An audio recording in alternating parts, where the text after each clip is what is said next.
মিলের যে মান সেটাকে মাস্টার্সের যদি মান দেওয়া হয়েছে শুধু নাম কাগজে শুধুমাত্র, কিন্তু আমরা লক্ষ্য করছি সেই মাস্টার্সের সার্টিফিকেটটা কিন্তু সরকার এটাকে গুরুত্বপূর্ণ মনে করেন এবং অবহেলার শিকার হয়েছে আলিয়া মাদ্রাসার ছাত্ররা।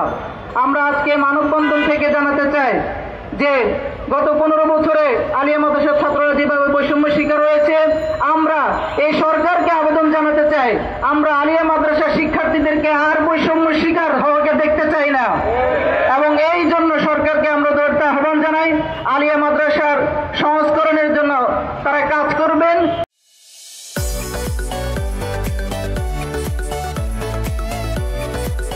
আমরা লক্ষ্য করছি বাংলাদেশে একই সাথে দুই ধরনের শিক্ষা ব্যবস্থা চালু আছে, কিন্তু এক ধরনের শিক্ষা ব্যবস্থা সবসময় সরকারের সুযোগ সুবিধা সবচেয়ে বেশি গ্রহণ করছে, পক্ষান্তরে মাদ্রাসা শিক্ষা। আমরা দেখতে পাচ্ছি আমাদের মাধ্যমিক পর্যায়ে স্কুলগুলোতে 3টা বিভাগ চালু আছে, মানবিক, ব্যবসায় শিক্ষা এবং বিজ্ঞান বিভাগ, কিন্তু মাদ্রাসাগুলোতে দেখা যাচ্ছে শুধুমাত্র মানবিক বিভাগ চালু আছে, যার কারণে তারা এখানেই স্কুলের শিক্ষার্থীদের কাছ থেকে তারা প্রতিযোগিতা অনেক বেশি পিছিয়ে যাচ্ছে। এরপর হচ্ছে গিয়ে দু একটা মাদ্রাসা বিজ্ঞান বিভাগ থাকলেও সেটা শহর পর্যায়ে আছে, গ্রাম পর্যায়ে কোনো মাদ্রাসায় কোনো বিজ্ঞান বিভাগ এবং ব্যবসায়ী শিক্ষা বিভাগ চালু নাই। আমরা এই সরকারকে বলবো একই রাষ্ট্রে দুই ধরনের শিক্ষা ব্যবস্থা চলতে পারে না, এরকম বৈষম্য চলতে পারে না, সকলকে সমান সুযোগ সুবিধা দিতে হবে। পাশাপাশি আমরা দেখতে পাচ্ছি বিগত 15 বছরে বাংলাদেশের সকল প্রাইমারি স্কুলকে সরকারিকরণ করা হয়েছে, জাতীয়করণ করা হয়েছে, কিন্তু পাশাপাশি স্বতন্ত্র এফপিআই মাদ্রাসাকে অবহেলার স্বীকার করা হয়েছে এবং তাদের কোনো স্বীকৃতি দেওয়া হয় নাই। আমরা দ্রুত সরকারকে বলবো স্বতন্ত্র এফপিআই মাদ্রাসাকে সরকারিকরণ করতে হবে। পাশাপাশি আমাদের আলিয়া মাদ্রাসা যে সমস্ত অনার্স বিভাগ খোলা হয়েছে, মাস্টার্স বিভাগ খোলা হয়েছে, সেখানে দ্রুত বিসিএস ক্যাডার শিক্ষক নিয়োগ দিতে হবে। এখানে বিভাগ খোলা হয়েছে দেওয়ার জন্য কোনো শিক্ষক নিয়োগ দেওয়া হয় নাই, এটা চরম বৈষম্য, যেটা কলেজ বিশ্ববিদ্যালয়ের ক্ষেত্রে করা হয় না, শুধুমাত্র মাদ্রাসা থাকার কারণে তাদেরকে করা হয়।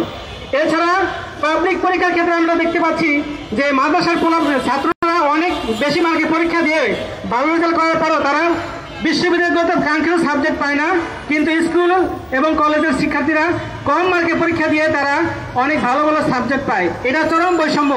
আমরা এই ধরনের বৈষম্য আর দেখতে চাই না। এই নতুন বাংলাদেশে মাদ্রাসা শিক্ষা এবং স্কুল শিক্ষার সকল সুযোগ সুবিধা সমান থাকতে হবে, সরকারি সুযোগ সুবিধা, এটা আমরা দাবি জানাই আজকে মানববন্ধন থেকে। আপনারা জানেন মাদ্রাসা শিক্ষার ইতিহাস হল ইসলামের শিক্ষার, মাদ্রাসা শিক্ষার ইতিহাস হল হযরত মুহাম্মদ সাল্লাল্লাহু আলাইহি ওয়াসাল্লাম যে কোরআন আল্লাহর পক্ষ থেকে পেয়েছেন, যে কিতাব আল্লাহর পক্ষ থেকে পেয়েছেন, সেই কিতাবের আলোকে সুশিক্ষিত তোলার শিক্ষা কেন্দ্র। আমরা আহলে সোফার অনুকরণে যে মাদ্রাসা শিক্ষা ব্যবস্থা আজকে দেখছি পুরো বিশ্বব্যাপী, বাংলাদেশের মাদ্রাসা শিক্ষা দুইভাবে বিভক্ত, একটি হলো কওমি আর একটি হলো আলিয়া। আজকে আমরা এই মানববন্ধন কর্মসূচিতে আলিয়া উপস্থিত হয়েছি। সম্মানিত উপস্থিতি, মাদ্রাসা শিক্ষার প্রতি বৈষম্য শুরু থেকে আমরা দেখে আসছি। ব্রিটিশরা যখন এদেশ শাসন করত, ঠিক তখন মাদ্রাসা শিক্ষাগুলোর যে প্রাণ কেন্দ্রগুলো ছিল, মক্তব, এগুলো তারা বন্ধ করে দিয়েছিল। তারা মাদ্রাসা শিক্ষার সকল কেন্দ্রগুলো বন্ধ করে তারা তথাকথিত কলকাতা আলিয়া নামে যে মাদ্রাসা চালু করেছিল, সেখানেও মুসলমানদের সঙ্গে দীর্ঘদিন বৈষম্য তারা চালিয়ে গিয়েছিল। কলকাতা আলিয়া মাদ্রাসায় মুসলমানদের ইসলামী শিক্ষার জন্য আলিয়া মাদ্রাসা প্রতিষ্ঠা হলেও 26 জন প্রিন্সিপাল, তারা 1 থেকে শুরু করে 26 জন প্রিন্সিপাল খ্রিস্টান ধর্মের রেখেছিল, এবং আলিয়া মাদ্রাসায় কামিল বিভাগ চালু করার পরে সেখানে কোরআনের সাবজেক্টকে তারা রাখে নাই, শুরুতে তারা হাদিস দিয়ে শুরু করেছিল।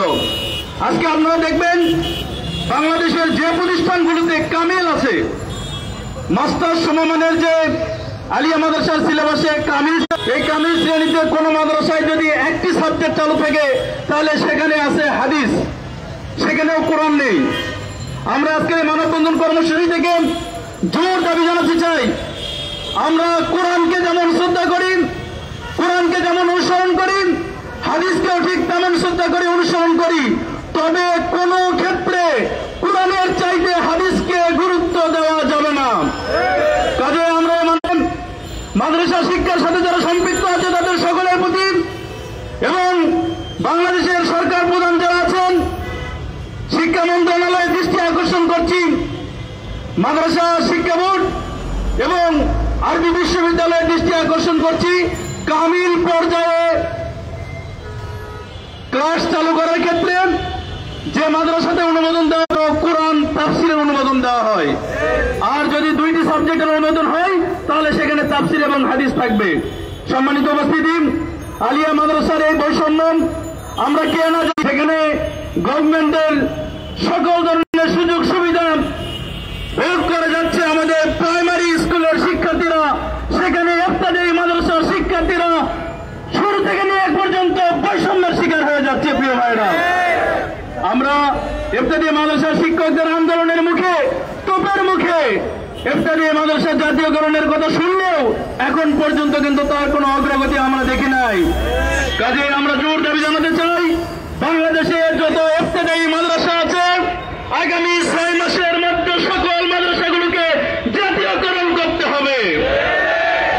বাংলাদেশের প্রত্যেকটি জেলার সবচেয়ে মানের শিক্ষা প্রতিষ্ঠানকে জাতীয়করণের মাধ্যমে সরকারি মাদ্রাসার মর্যাদায় নিয়ে আসতে হবে। সম্মানিত উপস্থিতি, বাংলাদেশের মাদ্রাসাগুলোতে সময় ভুগতে হয়, সাবজেক্ট চালু আছে, শিক্ষক নেই, শিক্ষার ব্যবস্থা নেই। আমরা সরকারি ঢাকা আলিয়া মাদ্রাসায় দেখেছি বাংলাদেশের মাত্র 3টি মাদ্রাসা সরকারিকরণ করা হয়েছে, ঢাকা আলিয়া, বগুড়া মোস্তফা আলিয়া মাদ্রাসা এবং সিলেট আলিয়া মাদ্রাসা। প্রত্যেক মাদ্রাসায় এখন শিক্ষক সংকটে ভুগছে। কেন? যেখানে প্রত্যেকটি সরকারি কলেজে এক একটি ডিপার্টমেন্টে কয়েকজন শিক্ষক, শিক্ষকের যে কোরআন থাকে সব ফিল আপ থাকে, কিন্তু আলিয়া মাদ্রাসাগুলোতে কেন সেই শিক্ষকের সংকটে ভুগতে হবে? আমরা জোর দাবি জানাতে চাই, শূন্য পদগুলোতে শিক্ষক নিয়োগ করতে হবে, সুষ্ঠুভাবে পাঠদানের ব্যবস্থা করতে হবে। আলিয়া মাদ্রাসার সার্টিফিকেটকে এই 15.5